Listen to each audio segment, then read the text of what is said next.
Иптәшегез сезнең хәзер хезмәт итә, махсус хәрби операциядә, менә аның хәлләре ничек, аның белән аралашасызмы, ничек китте ул анда мобилизация буенчамы, үз теләгеләме?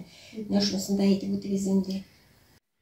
Минем хәлләр ничек дигәндә, минем хәлләремне аңлар өчен бер генә секундка булса да үзеңнең якын кешеңне, иреңне яисә инде балаңны СВОда итеп күз алдына китерергә кирәк. Шул чагында гына минем хәлне аңлап буладыр. Чөнки үз башына төшмәгән кеше инде моны барыбер аңлап бетерә алмый. Бу инде гадәти хәл. Халык мәкаледә бар бит, кеше хәлен кеше белми, үз башына төшмәсә дип әйтәләр. Бу инде бик дөрес мәкаль. Бу СВО инде безнең барыбыз өчен дә көтелмәгән хәл булды бит инде. Башка сыймый торган хәл булды инде бу.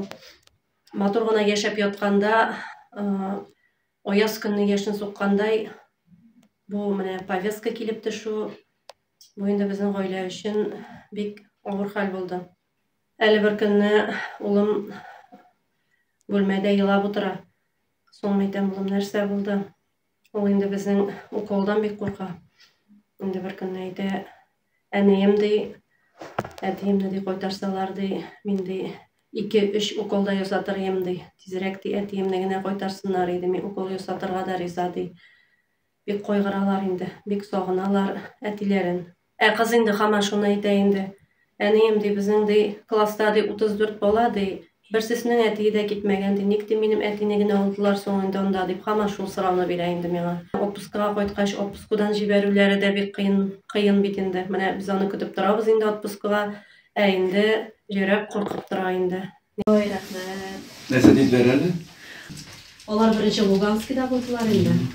Хәзер Донецк ягынарак күчерделәр аларны.